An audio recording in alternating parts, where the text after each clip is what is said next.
आप सुन रहे हैं सुमति सक्सेना लाल जी का लिखा हुआ उपन्यास होने से ना होने तक धारावाहिक रूप से। आज सुनिए भाग 11। शनिवार के लिए पूरे स्टाफ के साथ मैनेजमेंट की मीटिंग का नोटिस मिला था। इस बार मीटिंग डिग्री कॉलेज के हॉल में नहीं, समिति के कक्ष में रखी गई थी। नोटिस देखकर मानसी हंसी थी। अब किसे अपने टर्फ पर बुलाया है। शनिवार के लिए पूरे स्टाफ के साथ मैनेजमेंट की मीटिंग का नोटिस मिला था। इस बार मीटिंग डिग्री कॉलेज के हॉल में नहीं, समिति के कक्ष में रखी गई थी। नोटिस देखकर मानसी हंसी थी। अब किसे अपने टर्फ पर बुलाया है। असल में वहाँ बेहतर हिट कर लेती हैं, छक्के पर छक्के। दोस्तों, अपने अपने सिर पर हेलमेट बांध कर चलो। लगातार सब लोग अंदर के तनाव को हल्के फुल्के परिहास में ढक रहे हों, जैसे बिना क्लेश के तो मिसेस चौधरी की कोई मीटिंग निपटती ही नहीं है। मिसेस द्विवेदी ने कहा था। ये कब तक रहेंगी? अंजलि ने पूछा था। ये हम सबको दफना कर जाएंगी, जवाब मानसी ने दिया था। नौकरी का मजा ही ख़त्म कर दिया इन्होंने, मिसेस खन्ना ने टिप्पणी की थी। आपके बेमज़ा हो जाने पर ही तो मज़ा आता है उन्हें। था ना वो नीरो, कहते हैं शहर में आग लगवा देता था, और जब जनता चीत्कार करती हुई इधर उधर भागती थी तब वो बांसुरी बजाता था। तो चंद्रा साहे डिग्री कॉलेज की नीरो मिसेस चौधरी? नहीं भाई, यहाँ एक नहीं दो नीरो हैं, एक वे दूसरे गुप्ता। हम सब बात करते कमेटी रूम के निकट पहुँच चुके थे। धीरे बोलो, किसी ने कहा था। क्या धीरे धीरे कर रहे हो, अभी दूर है, फिर अब तो वैसे ही कुछ देर में बोलती बंद होनी ही है। सब एक बार धीरे से हंसे थे और फिर सब चुप हो गए थे।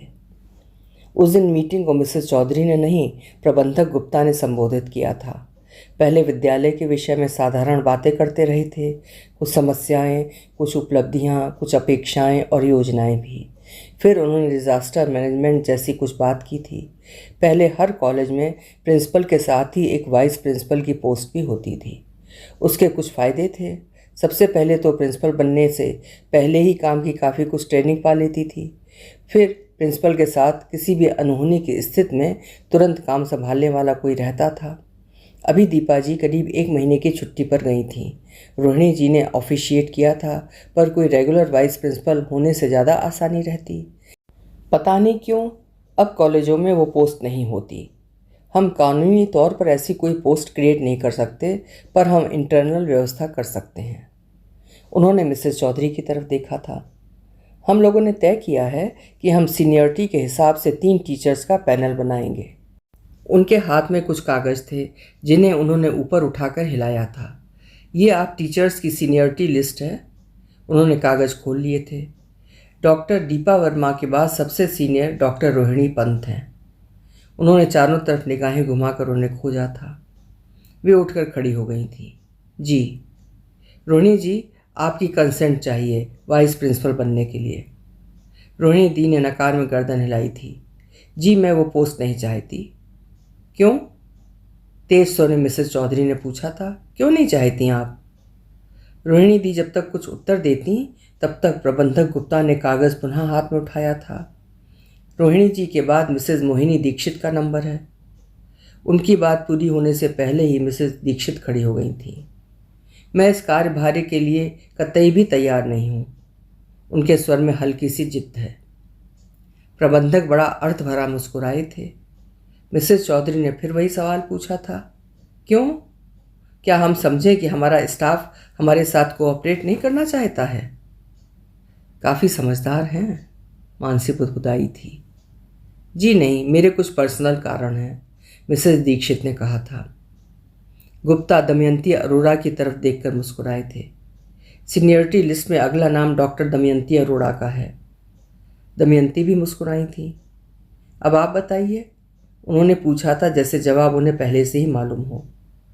दमयंती मुस्कुराकर खड़ी हो गई थी। सर, जैसा आप लोगों का आदेश हो। ऐसा जवाब होना चाहिए। मुझे अपने स्टाफ से इस तरह का जवाब चाहिए होता है। मिसेस चौधरी ने सबकी तरफ देखा था। प्रबंधक गुप्ता ने बारी बारी से दीपा वर्मा और दमयंती अरोड़ा को देखा था। दीपा जी, कल से दमयंती जी आपके और मेरे साथ कुछ देर बैठा करेंगी, ताकि वे आपके रिटायरमेंट से पहले अच्छी तरह से काम सीख सकें और वैसे भी आपका हाथ बटा सकें। विधिवत तरीके से हम आपका कुछ कार्यभार कम कर देंगे। अचानक मानसी खड़ी हो गई थी। प्राचार्य का पद सीनियरिटी के आधार पर नहीं भरा जाता, वो सिलेक्शन पोस्ट है। मौका आने पर कोई भी सेलेक्ट हो सकता है और हायर कमीशन से बाहर का भी कोई आ सकता है, इसलिए किसी को ट्रेंड किए जाने का कोई बहुत मतलब नहीं है। हॉल में अचानक कई लोगों के बोलने की आवाज़ें आने लगी थीं। आप क्या समझती हैं मिसेस चतुर्वेदी कि हम लोगों को क्या होता है ये मालूम नहीं है? जब आप बताएंगी तब पता चलेगा हमें सब कुछ, मिसेस चौधरी ने झिड़क कर कहा था और वे दोनों उठकर खड़े हो गए थे। तुम लोगों ने कुछ ध्यान दिया? वहाँ से लौटकर स्टाफ रूम में पहुँचते केतकी ने कहा था। क्या? लगभग सभी ने एक साथ पूछा था। गुप्ता ने 3 लोगों का पैनल बनाने को कहा था और ये दमयंती तीसरे नंबर पर है, पर ऊपर वाले 2 लोगों के मना कर देने से वो पहले नंबर पर पहुँच गई। अब उस पैनल में अकेली वही तो रह गई ना। अगर ऊपर वाले हाँ कर देते तो ये लोग 3 लोगों का पैनल बना देते। उन्होंने मना कर दिया तो अकेली दमयंती। पूछो फिर 3 क्यों नहीं, अकेली वही क्यों?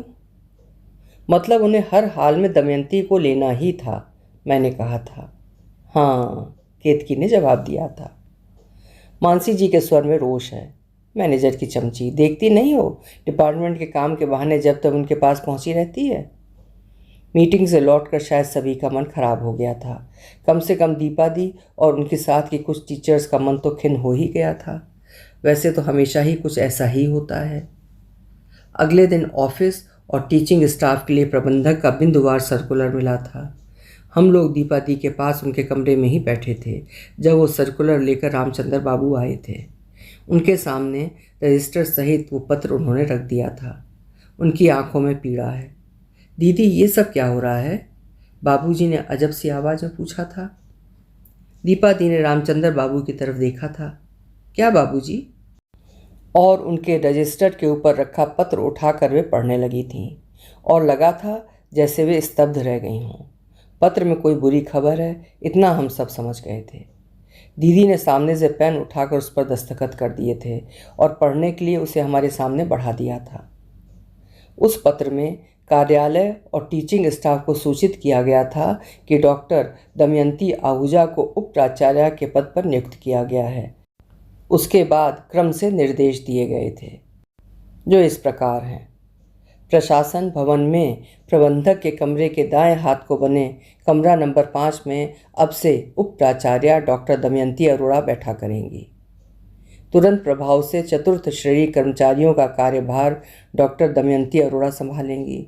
अतः क्लास 4 की नियुक्ति, ड्यूटी और छुट्टी से संबंधित सभी निर्णय वे लेंगी। टीचर्स के अटेंडेंस रजिस्टर पर अब से प्राचार्य की जगह प्रबंधक के हस्ताक्षर हुआ करेंगे। कार्यालय को निर्देश दिया जाता है कि वो संबद्ध चपरासी को इस बात की सूचना दे दें और उसे ये भी बता दें कि ये रजिस्टर 10 बजे तक प्रबंधक की मेज़ पर पहुंच जाना चाहिए। दस्तखत करने के साथ ही स्टाफ अपने आने का और साथ ही अपने जाने का समय भी सूचित करेगा। अतः 2 रजिस्टर रखे जाएंगे, एक आने के लिए और दूसरा जाने के लिए। दोनों पर ही स्टाफ के द्वारा दस्तखत किया जाना और समय लिखा जाना अनिवार्य है। इस सत्र से टीचर्स का टाइम टेबल प्राचार्य नहीं बनाएंगी, वो प्रबंधक कार्यालय से बनाकर भेजा जाएगा। तुरंत प्रभाव से नया टाइम टेबल लागू किया जाता है। पत्र के साथ में टाइम टेबल नत्थी किया हुआ है, जिसे तुरंत प्रभाव से लागू किया जाना है। प्राचार्य डॉक्टर शुभा वर्मा इस बात को सुनिश्चित कर लें कि उनके स्टाफ के द्वारा इन सारे निर्देशों का पालन विधिवत किया जा रहा है। टीचर्स के पास उस पत्र की एक कॉपी अलग से भेजी जा चुकी थी। स्टाफ में ऐसे लोग भी थे जो उस पत्र के साथ भेजे गए नोटिस को पढ़े बिना ही कागज़ पर दस्तखत कर चुके थे। वे लोग हमेशा ही ऐसा ही करते हैं। इन कागज़ों में क्या लिख कर आता है, इससे इनको ना पहले फ़र्क पड़ता था और ना उन्हें अभी ही फ़र्क पड़ेगा, ऐसा उनको लगा था। मगर इस पत्र से अधिकांश को फ़र्क पड़ा था। पद्मा ने जब ऊंची आवाज़ में टाइम टेबल पढ़ना शुरू किया था तो लगा था जैसे बम विस्फोट हुआ हो। स्टाफ में गहमा गहमी, ऊंचे स्वर में बातचीत फैल गई थी। कमरे में अजब सा माहौल हो गया था, जैसे बहस हो रही हो। कई सारी टीचर्स दौड़ती हुई दीपा दी के पास आई थीं। 1-2 लोग तो एकदम रुआसे लग रहे थे। दीदी ये क्या है? कई लोग एक साथ बोले थे। दीपा दीदी चुप रही थीं। वैसे भी वो क्या कह सकती थीं? अभी तक दीपा दी बहुत सोचकर कॉलेज और लड़कियों का हित और टीचर्स की सुविधा देखकर टाइम टेबल बनाती थीं। वैसे भी वो टाइम टेबल को लागू करने से पहले एक बार उसे स्टाफ को दिखा लेती और उसमें यथासंभव सुधार कर देती। अब लगा था कि गदर ही मच गया हो। किसी भी टीचर और किसी भी सब्जेक्ट का लेक्चर पीरियड और रूम कभी भी कहीं भी डाल दिया गया था। सबा और पूनम रिसर्च कर रही हैं, अपने क्लास के बाद वे यूनिवर्सिटी जाती हैं। दीपा दी ने उनके लेक्चर्स जल्दी लगा रखे हैं, किंतु इस नए टाइम टेबल में उनके लेक्चर्स आखिरी पीरियड में लगे हैं। वे लोग घबराई हुई दीपा दी के पास खड़ी हैं। मिसेस दीक्षित के पैरों में तकलीफ़ रहती है। उनके दोनों क्लासेस तीसरी मंजिल पर डाल दिए गए हैं, साथ ही बीच में 2 पीरियड का गैप, मतलब उन्हें 2 बार ऊपर नीचे करना पड़ेगा। संस्कृत में कुल 15 लड़कियां हैं। उनका कमरा कॉलेज के सबसे बड़े लेक्चर हॉल में डाल दिया गया है।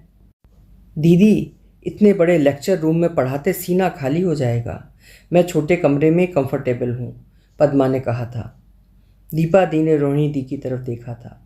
रोहिणी, तुम 2-3 लोग जाकर उनसे ये सारी प्रैक्टिकल प्रॉब्लम्स डिस्कस करो। वैसे भी ये तुम लोगों की प्रॉब्लम है, सो टीचर्स रिप्रेजेंटेटिव ही मिलें तो बेहतर है। सो तुम नीता और केतकी जाओ मिलने। वे तीनों चुपचाप खड़ी रही थीं। दीदी, आप कह रही हैं तो जाएंगे, पर उन लोगों के पास जाने का मन कतई नहीं करता, नीता ने कहा था। दीपा दी चुप रही थीं। उनके चेहरे पर थकान है। नहीं दीदी, आप कह रही हैं तो ज़रूर जाएंगे, केतकी ने तसल्ली दी थी।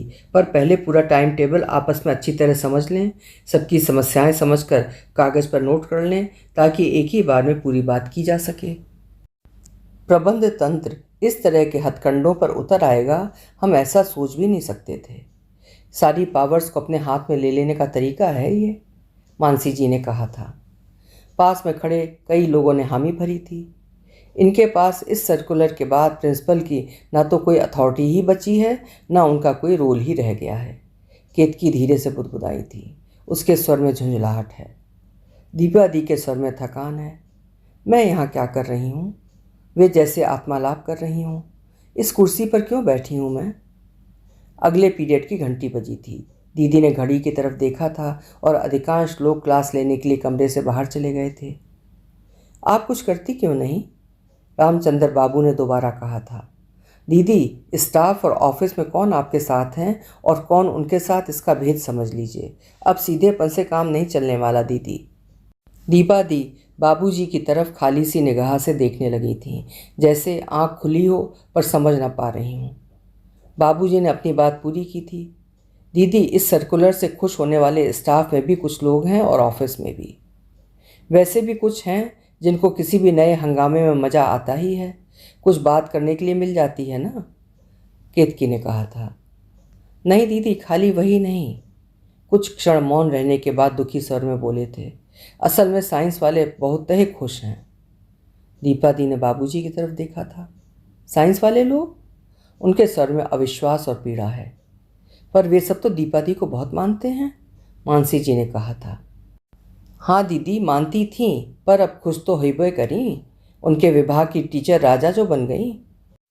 उन्होंने मानसी जी की तरफ, फिर हम सब की तरफ देखा था। जाकर देखिए, वहाँ जश्न मनाया जा रहा है, चाट पकौड़ी चल रहे हैं। दीपा दी की आंखों में पीड़ा साफ झलकने लगी थी। लगा था उनका चेहरा स्याह पड़ गया हो। लगा था उनकी निगाहों में अकेलापन भरने लगा हो। वे धीरे से मुस्कुराई थीं और उनकी आवाज़ कांप गई थी। कहाँ चूक गए हम? हमने तो इस स्टाफ को परिवार की तरह जोड़ बटोर कर रखा था, फिर सब कुछ बिखर क्यों रहा है? दीदी प्लीज़ ऐसा मत कहिए, ऐसा सोचिए भी नहीं। हम सब आपको कितना मानते हैं ये आप समझ भी नहीं सकती, अंजलि ने कहा था। बाकी को क्या हो गया? दीपा दी धीमे से फुसफुसाई थीं। शायद वे आगे इस विषय में कोई बातचीत, कोई संवाद नहीं चाहती थीं, इसीलिए अनायास ही जाने के लिए उठकर खड़ी हो गई थीं। रामचंद्र बाबू ने शायद सही कहा था कि इस निर्णय से साइंस वाले बहुत ज़्यादा खुश थे। हम लोग को समझ नहीं आ रहा था कि अचानक ही स्टाफ साइंस और आर्ट फैकल्टी के 2 खेमों में बंट गया था। कॉमर्स कॉलेज का तीसरा फ्रंट बन चुका था, पर लगा था उन्हें कोई फ़र्क ही नहीं पड़ा था, न खुशी न गम। प्रबंधक ने भले ही इतनी दूर तक न सोचा हो, पर डिवाइड एंड रूल की चाल चल चुकी थी। स्टाफ विभाजित हो चुका था। पूरी स्थिति प्रबंध तंत्र के अनुकूल थी। साइंस से दीपा वर्मा को मान देने वाली टीचर्स भी अब फैकल्टी में सत्ता के आगमन से बेहद प्रसन्न थीं। वैसे भी उनमें से अधिकांश ने शायद ये भी नहीं समझा था कि ऐसा करने से डॉक्टर शुभा वर्मा का सम्मान घटा है। दमयंती अरोड़ा भावी प्राचार्य के रूप में प्रोजेक्ट की गई हैं और दीपा वर्मा की कुर्सी के नीचे से सत्ता का बहुत बड़ा हिस्सा खिसकाया जा चुका था। प्राचार्य के पद पर होते हुए भी वे एक ही दिन में बीत गई हस्ती दिखने लगी थीं, आधी अधूरी, निरीह सी। आधी सत्ता का हस्तांतरण साइंस फैकल्टी के हाथों में हुआ था, इसलिए साइंस वाले अपने आप को गौरवान्वित महसूस कर रहे थे, जैसे पहली बार उनका पावना उन्हें साधिकार मिला हो, जैसे विद्यालय में उन सबका कद ऊंचा हो गया हो। अभी तक तो वे लोग जब भी हिसाब लगाते तब दूर तक उस कुर्सी पर अपनी साइंस के किसी टीचर को पदासीन नहीं देख पाते। अभी दीपा वर्मा, उनके बाद करीब 10 साल के लिए रोहिणी पंत, फिर कुछ सालों के लिए मोहिनी द्विवेदी। उतने लंबे वर्षों के हिसाब के बाद सालों की गिनती करना वे लोग बंद कर देते। फिर शायद साइंस फैकल्टी के सीनियर तब तक रिटायर हो जाने वाले थे। साइंस फैकल्टी आर्ट फैकल्टी के काफ़ी बाद खुली थी, शायद इसी कारण से ऐसा था, और शायद साइंस वालों का अपने आप को वंचित महसूस करना स्वाभाविक था। अचानक ही उन सबको लगा था जैसे प्रिंसिपलशिप उन लोगों के हाथों में आ गई हो। वैसे भी उन लोगों को लगता कि कॉलेज में आर्ट फैकल्टी की टीचर्स को अधिक मान सम्मान और अपनापन मिलता है। भले ही डॉक्टर दीपा वर्मा ने किसी विभाग या संकाय के आधार पर कोई भेदभाव न किया हो, पर यह समझ सकने की बुद्धि और मनः स्थिति उस समय उन सबके पास नहीं थी कि नीता, मीनाक्षी, केतकी, मानसी और मैं प्राचार्य के आसपास कॉलेज के हर काम में केवल अपनी अतिरिक्त भागीदारी के कारण हैं। हमारा आर्ट्स फैकल्टी में होना उसका कारण नहीं है। फिर एडमिनिस्ट्रेटिव ब्लॉक के आसपास हम सबके लेक्चर रूम्स होने के कारण भी शायद आते जाते हम लोगों का दीपा दी से मिलना और उनके पास बैठना अधिक हो जाता है। कभी कभी दीपा दी भी खाली समय होने पर बड़े मित्र भाव से हमारे स्टाफ रूम में आकर बैठ जाती हैं। कॉमर्स और साइंस के ब्लॉक काफ़ी दूर पर बने हुए हैं, इसलिए अकारण उनका उधर जाना कम ही होता है। दमयंती अरोड़ा गाहे बगाहे प्रबंधक के कमरे में बैठी दिखने लग गई थीं। फिजिक्स डिपार्टमेंट में क्लास 4 का आवागमन दिखने लग गया था। सुना ये भी था कि चपरासी उनके घर पर भी काम के लिए बुलाए जाने लगे हैं। लगभग सभी चपरासी दमयंती के प्रति अतिरिक्त रूप से शिष्ट दिखने लगे थे। सच बात यह भी है कि सत्ता का दुरुपयोग करने वाला ही आसपास वालों को पूरी तरह सत्ताधारी लगता है। धरती पर अपने साथ बने रहने वाले लोग तो प्रायः साधारण ही लगते हैं, पावरलेस। दीपा वर्मा और प्रबंध तंत्र के बीच खुला तनाव दिखने लगा था। सुना ये भी था कि दमयंती अरोड़ा की वाइस प्रिंसिपल के रूप में 2 महीने पहले की बैक डेट में ज्वाइनिंग दिखाकर दीपा दी की 1 महीने की छुट्टी की तारीखों में कागज़ों पर मनमाने दस्तखत कराए गए हैं। रामचंद्र बाबू ने ही बताई थी ये बात। हम सब सुनकर स्तब्ध रह गए थे। ऐसा कैसे कर सकते हैं? हम में से कई ने एक साथ कहा था। किसी साजिश में प्रबंध तंत्र और दफ्तर एक साथ मिल जाएं तो फिर कुछ हो कर सकते हैं दीदी, रामचंद्र बाबू ने कहा था। है ना अपने बड़े बाबू, उनकी स्याह सफ़ेद मुंह के साथ। हर बात पर सिनिकल सी हो जाने वाली केतकी एकदम बौखला गई थी।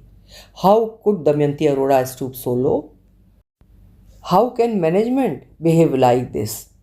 लोग इतने गिरे हुए कैसे हो सकते हैं? बाबूजी फीका सा हंसे थे। अरे दीदी, गिरे हुए आदमी के लिए गिरने की कोई सीमा थोड़ा हुआ करती है। गिरी ना होती वो तो दीदी के साथ ऐसा छल कर सकती थी भला? कॉलेज की हवाओं में दुर्भावना और साजिश की गंध आने लगी थी। दीपा दी बिल्कुल अकेली सी दिखने लगी थी। चपरासी की एक पोस्ट फिर से खाली हुई थी और प्रबंधक के आदेश पर चयन का दिन तय किया गया था और दमयंती अरोड़ा के हस्ताक्षर से अभ्यर्थियों को कॉल लेटर भेज दिए गए थे। नियत समय पर चयन समिति में बैठने के लिए दीपा वर्मा को सूचना भेज दी गई थी। प्रबंध तंत्र जानता है ये बात कि वे कॉलेज के अंदर दमयंती को कोई भी पद दे दें, पर जोनल ऑफिस में कागज़ भेजने के लिए दीपा वर्मा के दस्तखत जरूरी हैं। ऑफिस वालों को लगा था कि वे उस दिन विद्यालय नहीं आएंगी, पर वे आई थीं। आराम से अपने कमरे में बैठी रही थीं। सामने के कमरे में प्रबंधक और दमयंती अरोड़ा को आ गया देखकर वे पर्स पकड़कर कॉलेज का राउंड लेने निकल पड़ी थीं। इधर उधर घूमते हुए वे नीता के कमरे में रुक गई थीं। थोड़ी देर में उन्हें ढूंढते हुए रमेश बाबू ज्योग्राफी के लैब में पहुंचे थे। दीदी, मैनेजर साहब चपरासियों के सिलेक्शन के लिए आपका इंतज़ार कर रहे हैं। वे वैसे ही बैठी रही थीं। बाबूजी, उनको बता दीजिए कि क्लास 4 के अपॉइंटमेंट में केवल प्रिंसिपल बैठती है। वो 1 पर्सन सिलेक्शन कमेटी होती है। कोई भी अन्य व्यक्ति प्रिंसिपल के कहने पर ही उसमें बैठ सकता है, पर मैंने अपने साथ बैठने के लिए किसी को भी नहीं बुलाया है और सिलेक्शन के लिए कॉल लेटर भी मैंने नहीं भेजे हैं। उन्होंने पर्स निकालकर एक लिफाफा रमेश बाबू को पकड़ा दिया था। ये पत्र उनको दे दीजिएगा। उसके बाद अपने कमरे में लौटकर उन्होंने तुरंत क्षेत्रीय अधिकारी से फ़ोन पर बात की थी और पूरा प्रकरण उनको विस्तार से बताया था और विरोध में पूरे प्रकरण की व्याख्या के साथ एक पत्र वहाँ भेज दिया था। प्रबंधक और दमयंती अरोड़ा ने चयन किया था और उप प्राचार्य के दस्तखत से पत्र क्षेत्रीय कार्यालय भेज दिया गया था। 2 दिन में क्षेत्रीय अधिकारी के कार्यालय से पत्र आ गया था, जिसमें पूरी प्रक्रिया को निरस्त कर दिया गया था। प्रबंध तंत्र की आपातकालीन बैठक बुलाई गई थी। दीपा वर्मा से काफ़ी कुछ कहा गया था, किंतु वे अपनी बात पर अड़ी रही थीं। प्रबंध समिति में कुछ लोगों की सहानुभूति उनके साथ थी, पर शायद उनमें से किसी के पास भी अपने सत्य के साथ खड़े हो पाने का मनोबल नहीं था। उनमें उतना झंझट मोल लेने की इच्छा भी नहीं थी। सदस्यों की इसी मानसिकता के चलते अपने पूरे कार्यालय में शशि अंकल मनमानी करते रहे। अब मिसेस चौधरी और गुप्ता। शायद इन सोते हुए सदस्यों का एकमात्र मकसद शहर की कई सारी संस्थाओं से अपने नाम को जोड़े रखना, समय समय पर कुछ फंक्शंस में आते जाते रहना होता है। सीधे सादे शब्दों में अपने आप को मोबाइल बनाए रखना, अपने आप के महत्वपूर्ण होने का भ्रम पाले रखना होता है।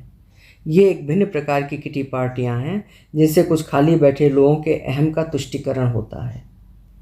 प्रबंधक और अध्यक्षा के तर्कश से एक शक्तिशाली तीर निकलकर दीपा वर्मा पर वार होने लगे थे और वो उन्हें काउंटर करने में लगी रही थीं। अब वो एक खुला युद्ध था। तभी लाइब्रेरी के फिजिकल वेरिफिकेशन का आदेश प्रबंधक की ओर से आया था, यानी कि रजिस्टर के साथ एक एक किताब का सत्यापन। दमयंती अरोड़ा को एक काम सौंपा गया था और इसके लिए उन्हें एक टीम बनाने के लिए कहा गया था। परीक्षाएं निकट हैं, किंतु लाइब्रेरी विद्यार्थियों के लिए बंद कर दी गई थी। काफ़ी दिनों की मेहनत के बाद खोई हुई पुस्तकों की सूची तैयार की गई थी और दमयंती ने उसे प्रबंधक को भेज दिया था। पुस्तकालय में 174 किताबें कम मिली थीं। उन किताबों के नाम और नंबर के साथ लिस्ट भेजी गई थी। अगले ही दिन उस सूची के साथ प्राचार्य को कारण बताओ का नोटिस भेज दिया गया था और कार्यालय को उनका वेतन रोक लेने का आदेश दे दिया गया था। पूरे ऑफिस में और सभी टीचर्स के बीच दीपा दी की तनख्वाह रोके जाने की एक खबर फैल गई थी। जो टीचर्स दमयंती के खेमे के थे उन्हें दमयंती ने बताया था और दीपा वर्मा के शुभ चिंतकों को रामचंद्र बाबू ने। विद्यालय में एक तनाव फैल गया था, जैसे सब स्तब्ध हों। वे भी जो विजित महसूस कर रहे थे और वे भी जो अपने आप को पराजित। क्या हो गया इस कॉलेज को? यही सब लोग तो थे पहले, एक दूसरे के सुख में खुश होने वाले, एक दूसरे के दुख में साथ खड़े होने वाले। 2 खेमों में क्यों पट गए सब? एक दूसरे से नफरत करने वाले, दूसरों की हार देखकर उल्लसित होने वाले। लगा था जैसे कुछ लोग गड्ढे खोद रहे हैं और कुछ उनको पाटने की कोशिश में लगे हैं, पर कब तक? शायद ज़्यादातर लोग न पूरी तरह से अच्छे होते हैं न बुरे, वे हाशिए पर होते हैं। माहौल अच्छा हुआ तो अच्छे हो गए, बुरा हुआ तो बुरे। धारा के विपरीत तैरने की ताकत भला कितनों में होती है? उतनी आफत मोल लेने की इच्छा भी नहीं होती, शायद उतनी बुद्धि और उतना गुडनेस भी नहीं होती। इसीलिए बुरा प्रशासन ताकतवर होता जाता है और अन्याय फलता फूलता है। उस दिन मैं, नीता, मानसी और केतकी देर तक इसी बदले हुए माहौल के बारे में बात करते रहे थे। मानसी दुखी होने लगी थी। आश्चर्य तो ये होता है कि एक साथ सारी टीचर्स कैसी हो गईं, बहुत से पुराने भी कैसे हो गए। कुछ करने की तो बात ही छोड़ो, कोई कुछ सोचने वाला तक नहीं, शायद मन में भी सहानुभूति रखने वाला नहीं।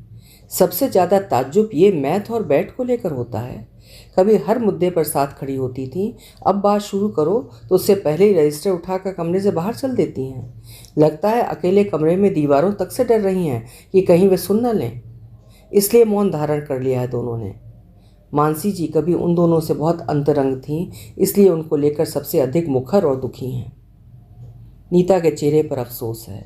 वो विचार भरी मुद्रा में कुछ देर तक सोचती रही थी। नहीं मानसी, ये सिर्फ इत्तेफाक नहीं है, सब कुछ सकारण है। शास्त्रों में कहा गया है कि राजा पापी होता है तो प्रजा भी पथभ्रष्ट हो जाती है। शायद इसीलिए परिवार का ही नहीं, संस्थाओं का भी अपना एक निश्चित पैटर्न होता है।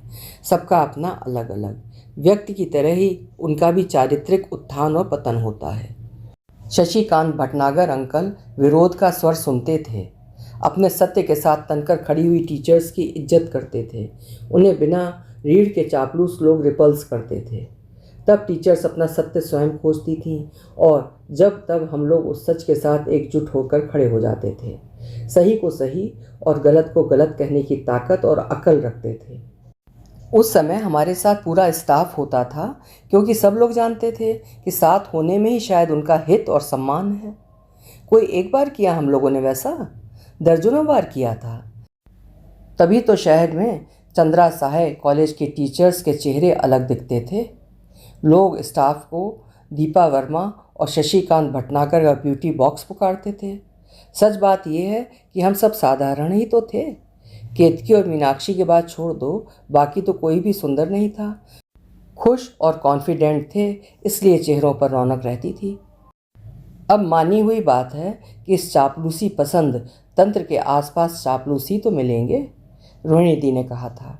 हाथ बांधकर खड़े ही करते लोगों में क्या तो स्मार्टनेस दिखेगी और कौन सा क्लास, वे बड़बड़ाई थी। इस मैनेजमेंट को को वर्कर, साथी और फॉलोवर नहीं, इन्हें तो चमचे चाहिए। वही जमा कर रहे हैं, देख तो रही हो सबके चेहरों पर चापलूसी पुती हुई है। दीपा दी का बुरा कर सकते थे तो कर दिया, पर सोचो इनमें से किसके लिए रियासत लिख देंगे जो आगे पीछे घूम रहे हैं लोग। मैनेजमेंट में भी तो कोई भी ऐसा नहीं जिससे बात की जा सके। इस स्टाफ में कोई ऐसा नहीं जिससे साथ चलने के लिए कहा जा सके। सिर्फ हम कुछ लोग हैं। नए स्टाफ में पूनम रावत और सबा सिद्दीकी हैं, अभी प्रोबेशन में ही हैं, पर इस लड़ाई में पूरी तरह से दीपा दी के प्रति संवेदनशील हैं। हम टीचर्स को दीपा दी के साथ सॉलिडेरिटी दिखाने के लिए स्ट्राइक कर देनी चाहिए, सबा ने राय दी थी। मानसी को ये सबसे सही और कारगर रास्ता लगा था। नीता दी हंसती थी।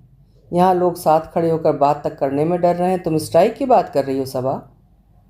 दीदी, जो भी जैसा भी आप लोग तय करें, हम दोनों आपके साथ हैं, पूनम ने कहा था।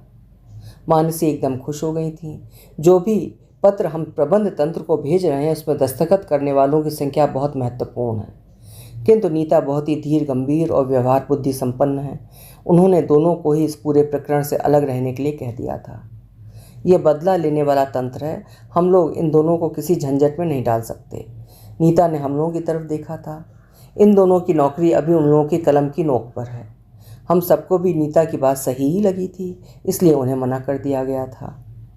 हम 5-6 लोग मिसेस चौधरी से मिले थे। वे हंसी भी थीं। भाई, आपकी दीपा वर्मा अभी तक हमें अपनी पावर्स बताती रही थीं। वे समझती हैं कि उन्हें रूल्स की बहुत नॉलेज है।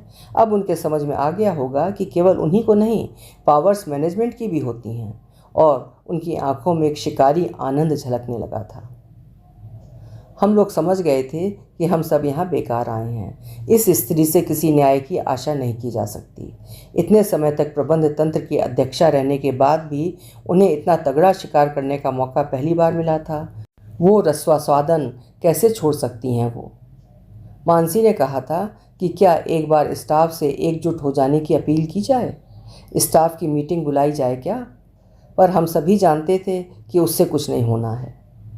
अरे यार, हम सब इन मूर्खों के अपने साथ आने का इंतज़ार क्यों कर रहे हैं? हम क्यों चाह रहे हैं कि हमारी बात सुनकर ये सब खुद हमारे साथ आकर खड़े हो जाएं? चलो एक एक के पास अलग से और सीधा पूछो कि वे दीपा दी के साथ हैं या नहीं। बोलो हाँ या ना। मुंह खोल कर कहने की हिम्मत रखें ये लोग कि नहीं, हमसे मतलब नहीं। ये क्या कि मुंह बचाए घूम रहे हैं। इन सालों को सीधा बेनकाब करो और फिर कहकर लज्जित करो कि नालायक हो तुम। मानसी जी का बोलने का और सोचने का एक अलग ही अंदाज है, एकदम सीधा और तीखा, कुछ मर्दाना। केतकी हालांकि स्वयं हर मुद्दे के लिए और उसके सही और गलत के लिए सबसे पहले खड़ी होती है, पर उसने हम लोगों की नाराज़गी को कोई महत्व ही नहीं दिया था। अरे यार, ये नौकरी करने के लिए निकले साधारण से दुनियावी लोग हैं, इनसे कुछ उम्मीद क्यों रखते हो तुम लोग? ये दुनिया को सुधारने नहीं निकले हैं, वो इनका मकसद नहीं है, इसलिए इन्हें नौकरी में कोई झंझट नहीं चाहिए, छोटा या बड़ा कैसा ही नहीं, फिर चाहे उसमें किसी अपने का इंटरेस्ट निहित हो या किसी पराये का। That's it. बड़ी सिंपल सी बात है। ये अपने दिमाग में बिल्कुल क्लियर लोग हैं। तुम्हारी बकवास में, तुम्हारी नेतागिरी में इन्हें अपनी एनर्जी वेस्ट नहीं करनी। अपनी तरह से वे सही हैं। नीता ने कुछ कहने को मुंह खोला ही था कि केतकी ने उनकी बात पहले ही काट दी थी। नीता, मैं तुम लोगों को कहाँ गलत कह रही हूँ? दीपा दी के साथ मेरी भी पूरी सहानुभूति है, इसीलिए साथ खड़ी हूँ। तुम लोग ना भी होती तब भी उनके साथ होती मैं। पर नीता, हमें अपनी हर लड़ाई में अकेला चलने के लिए तैयार रहना चाहिए, नहीं तो तकलीफ़ और बढ़ जाती है। वैसे भी सारी दुनिया का मॉरल कोड ऑफ कंडक्ट तय करने वाले हम लोग कौन होते हैं? संदर्भ कोई भी हो, अल्हड़ और मस्त दिखने वाली ये केतकी हमेशा ही सिनिकल होने लगती है तो इन्फीरियर लोग ही। कल तक दीपा दी के आगे पीछे घूमते थे, आज जब उनको ज़रूरत है तो उनसे बचते घूम रहे हैं।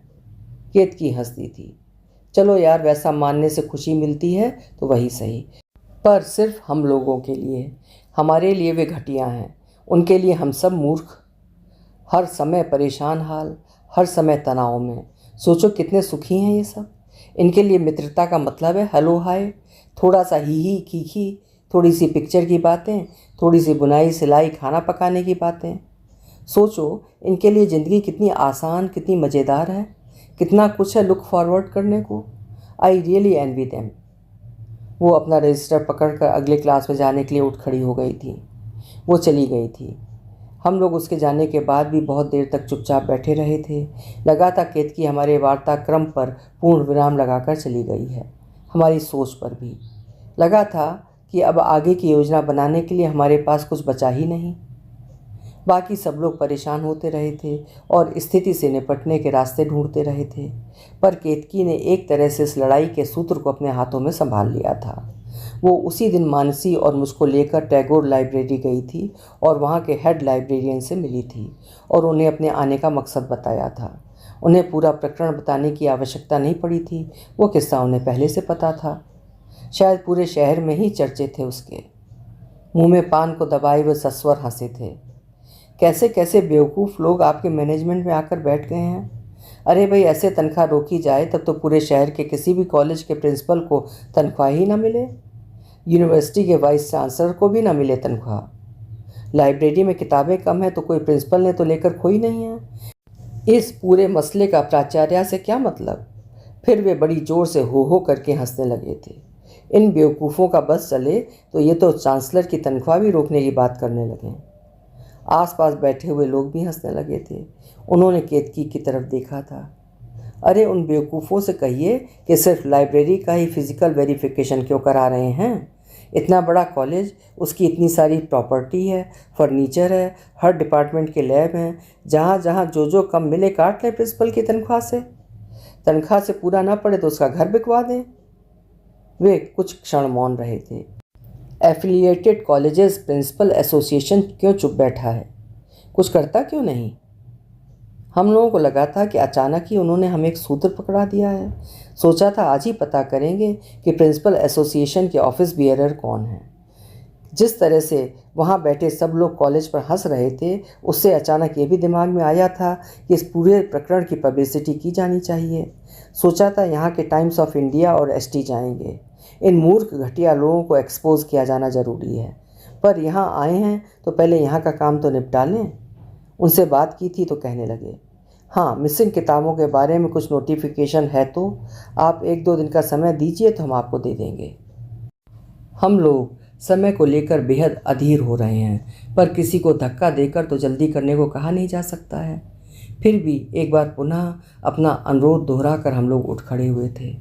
वहाँ से हम तीनों सीधे ICPR की लाइब्रेरी पहुँचे थे और वहाँ के डायरेक्टर से मिले थे और एक बार पूरी कहानी फिर से दोहराई थी। वे भी हंसे थे जैसे विद्यालय का मजाक उड़ा रहे हों। वे तुरंत उठे थे और एक फ़ाइल निकाल लाए थे। पुस्तकालय को लेकर हरियाणा और पंजाब हाई कोर्ट और सुप्रीम कोर्ट का जजमेंट था, जिसमें प्रतिवर्ष कुछ प्रतिशत पुस्तकों को राइट ऑफ करने का निर्देश दिया गया था और उसमें से एक जजमेंट में यहाँ तक कहा गया था कि यदि किसी लाइब्रेरी में कालक्रम में कोई पुस्तक फटती व खोती नहीं है तो इसका अर्थ यह है कि वो पुस्तकालय उपयोग में नहीं है। हम तीनों ही उस जजमेंट को पढ़कर खुश हो गए थे। वहीं के ऑफिस से उन कागजों की फ़ोटोकॉपी कराई थी और सीधे नीता के घर पहुँचे थे। नीता आज ही वकील से मिलकर आई है। तय यह किया गया था कि जजमेंट के साथ इन्हें वकील से नोटिस दिलाया जाए, पर जिन और लोगों से हम मिल रहे थे उन सभी ने ये राय दी थी कि अभी इस मामले में कोर्ट में मत जाओ, पहले इन्हें इसे दिखाकर बात करो, फिर देखो क्या होता है। क्योंकि यदि एक बार कोर्ट कचहरी का मामला बन गया तो वर्षों लग जाएंगे तय होने में, फिर इन लोगों का तो कुछ नहीं हो पाएगा। एक वकील लगा देंगे, कौन इन लोगों की जेब से कुछ खर्च होना है, पर रोज़ कोर्ट कचहरी करने में मिस वर्मा परेशान हो जाएंगी और सालों तक तनख्वाह अटकी रहेगी। सो अलग। अगले दिन हम चारों प्रबंधक और अध्यक्षा से मिले थे। उन्हें जजमेंट की कॉपी दिखाई थी। लगा था क्षण भर को उन दोनों के चेहरों पर सन्नाटा छा गया था, पर मिसेस चौधरी ने तुरंत ही पैंतरा बदल लिया था। ये सब हम लोगों को पहले से पता था, पर प्रशासन में कभी कभी थोड़े समय के लिए कड़ा रुख अपनाना पड़ता है। हम तो स्वयं उनकी सैलरी रिलीज़ करने वाले थे। हमें तो दुख इस बात का है कि इस सिलसिले में इतनी बार आकर आप लोग मिले, पर दीपा जी एक बार भी नहीं आई। भाई, जो भी डायलॉग है वो तो हमारे उनके बीच में होना चाहिए था। वो तो एकदम गैरों और दुश्मनों की तरह पेश आने लगी हैं। और वे हंसने लगी थीं। मीठा स्वर, मीठी मुद्रा। हम लोग उठकर खड़े हो गए थे। चलते समय नीता के मुंह से स्वभावतः थैंक यू निकला था। बाहर आकर केतकी और मानसी खूब गुस्सा हुए थे। थैंक यू क्यों बोला? उस लायक है वो औरत कि उसे थैंक यू बोला जाए? रामनाथ ने आकर बताया था कि प्रिंसिपल मैडम ने याद किया है। हम लोग दीपा दी के पास उनके ऑफिस पहुंचे थे। वे बहुत थकी लग रही थीं। हम सबको देखकर भी उनके चेहरे पर वो थकान वैसी ही बनी रही थी। वे विद्यालय छोड़ने का मन बना चुकी थीं और उस समय बैठी हुई अपनी स्वैच्छिक रिटायरमेंट के कागज़ तैयार कर रही थीं। दीदी, ये तो हार मान लेने जैसी बात हुई, केतकी ने कहा था। हम लोग हैं तो आपके साथ, फिर क्यों जाना चाहती हैं आप? नीता ने पूछा था। वे फीका सा हंसी थीं। हाँ नीता, मुझे पता है तुम कुछ लोग हो मेरे साथ। उन्होंने एक बार हम चारों की तरफ बारी बारी से निगाह घुमाई थी, फिर हमारे पीछे बने दरवाजे के बाहर देखने लगी थीं। क्षण भर के मौन के बाद उन्होंने फिर से नीता की तरफ देखा था। पर जरा सोचो तो, टुकड़ों में बटे इस कॉलेज की प्रिंसिपली करके भला मैं क्या करूँगी? अब मेरे लिए यहाँ कोई फ़न नहीं बचा है। मैं थक रही हूँ। इतनी थकान लेकर मैं काम नहीं कर सकूंगी। टीचर्स ही नहीं, यहाँ तो ऑफिस के कई बाबू भी उनके एजेंट की तरह काम कर रहे हैं। मैं कागज़ मंगाती रहती हूँ और वो नहीं मिलते। ये रमेश बाबू उन्हें निकाल कर ही नहीं देते। 3 दिन बाद यूनिवर्सिटी से टीचर्स के टाइम बाउंड प्रमोशन के लिए एक्सपर्ट्स आ रहे हैं और रमेश बाबू कॉलेज से छुट्टी लेकर बैठ गए हैं। अलमारी की चाबी उनके पास है और वो घर पर नहीं है। 2 बार चपरासी उनके घर भेज चुकी हूँ। मैं क्या करूँगी मुझे कुछ पता नहीं। दिन के दिन वो आ भी गए तो क्या, मुझे कुछ तैयारी भी तो करनी है। बिना किसी होमवर्क के मैं उन लोगों को कैसे फेस करूँगी? इस मीटिंग को किसी तरह से पोस्टपोन कराने की बात भी मैं नहीं सोच सकती। सारे एक्सपर्ट्स की कंसेंट आ चुकी है। वैसे भी उससे टीचर्स का नुकसान होगा। वे सब लोग दिन गिन रही हैं। आप उनका एक्सप्लेनेशन कॉल करिए दीदी। चाबी घर ले जाने का मतलब? मानसी जी ने गुस्से से कहा था। दीपा दी ने थकी निगाह से देखा था। कितने फ्रंट एक साथ खोल लूँ मानसी? मुझे लगने लगा है कि मैं काम नहीं कर रही, एक हाथ में ढाल और दूसरे हाथ में तलवार लेकर घूम रही हूँ। उन्होंने बारी बारी से हम सबकी तरफ देखा था। उनकी निगाह सामने दिखते दमयंती के कमरे में आते जाते लोगों को देखती रही थी। बगल में मैनेजर का कमरा और उसके बाहर स्टूल पर बैठी नीरजा। मैं यहाँ न कुछ बेहतर कर सकती हूँ और न अपनी सारी कोशिश के बाद बुराई को रोक सकती हूँ। फिर लगता है किस लिए बैठी हूँ इस कुर्सी पर? किस लिए इस तरह बैठी रहूँ? किसी दिन नीरजा का मिसयूज़ होने लगे तब भी मैं तो यहाँ बैठी तमाशा ही देखती रह जाऊँगी। मैं तो उन्होंने अपना वाक्य आधा ही छोड़ दिया था। लगा था उनकी आंखें पसीजने लगी हैं। केतकी ने उन्हें ढाढ़स बंधाया था। दीदी, हम लोग हैं ना? हम लोग भी तो हैं दीदी। मानसी जी ने केतकी की बात को दोहराया था। किसी भी नीरजा के साथ ऐसा वैसा कुछ हुआ तो क्या हम लोग चुप बैठे रहेंगे? उनके साथ हम लोग भी बोले थे। दीदी खिसियाया सा मुस्कुराई थी। क्या कर लोगे तुम लोग? उन्होंने सीधा सवाल किया था। हम में से कोई कुछ कह पाता उससे पहले उन्होंने बहुत धीरे से कहा था, जैसे अपने आप से बात कर रही हूँ। तुम लोग क्या सोचते हो कि कुछ हुआ भी तो क्या नीरजा कुछ बोल पाएगी? उसे नौकरी की बहुत ज़्यादा ज़रूरत है। अभी कुछ हो रहा हो तो हमें क्या पता। दीदी के स्वर में जैसे विलाप गूंजने लगा था। हम सब सन्न रह गए थे। लगा था शायद वो एकदम सही कह रही हैं। हम सब ज़बरदस्ती सत्य की तरफ से आंखें मूंदने की कोशिश कर रहे हैं, पर उससे फ़ायदा? आंखें बंद कर लेने से सत्य अघटित नहीं हो जाता। अभी कुछ दिन पहले ही मानसी जी ने घुमा फिराकर नीरजा से बहुत कुछ पूछना और जानना चाहा था, पर हर सवाल का जवाब ना में देकर वो बात करने से बचती रही थी। वे कुछ देर चुप रही थीं, जैसे कहीं दूर देख रही हों। उनका स्वर आत्मालाप जैसा लगने लगा था। शायद मेरा कुछ गुनाह होगा जिसकी सज़ा मुझे भगवान दे रहा है। किया ही होगा मैंने गुनाह। वो धीरे से बुदबुदाई थीं, जैसे किसी लंबी व्यथा में डूब गई थीं। न जाने क्यों मुझे अचानक शशि अंकल वाला प्रकरण याद आया था। दीपा दी के कहने पर कौशल्या दी का उन्हें यहाँ से हटवाने का प्रयास करना। क्या दीपा दी उसी प्रसंग को याद कर रही हैं? मैं जानती हूँ कि वो इस क्षण वही सोच रही हैं। वही एक गुनाह तो किया है उन्होंने, पर वो गुनाह कहाँ था? मुझसे रुकने के लिए मत कहो तुम लोग, पस्त हो गई हूँ मैं। अब बचे हुए थोड़े से दिन मैं जूझने और लड़ने में नहीं निकाल सकती। उन्होंने केतकी की तरफ देखा था। रही केतकी तुम्हारी हार मान लेने वाली बात, तो जय पराजय का हिसाब लगाकर क्या करूँगी? वैसी कोई इच्छा भी तो नहीं होती। मैंने कॉलेज से प्यार किया था। वैसे भी नौकरी करने के लिए निकले हैं हम लोग। किसी युद्ध में अपनी विजय पताका नहीं फहरानी मुझे। हम सबके ऊपर से फिसलती हुई उनकी निगाहें एक बार फिर से केतकी पर ठहर गई थीं। बहुत हुआ, अब एनफ। मैं अब अपने बचे हुए दिन नेगेटिव सोच में खर्च नहीं करना चाहती। वैसे भी 2 ही साल तो बचा है मेरे रिटायर होने में। उतना पहले ही सही, घर में चैन से तो रहूँगी। सब लोग परेशान से देखने लगे थे। थोड़ी देर के लिए सब चुप हो गए थे। उस सन्नाटे को मानसी जी ने तोड़ा था। दीदी ठीक कह रही हैं, ये माहौल अब दीदी के रहने लायक नहीं रहा। मानसी ने कहा था। हम सब ने मानसी की तरफ चौंक कर देखा था। दीपा दी उनकी तरफ देखकर मुस्कुराई थी। हम लोग तो दीदी चली जाएंगी तब भी उनके पास रहेंगे, उनसे मिलते जुलते रहेंगे। मानसी जी ने अपनी बात पूरी की थी। उसके बाद जैसे बातचीत की दिशा ही बदल गई थी।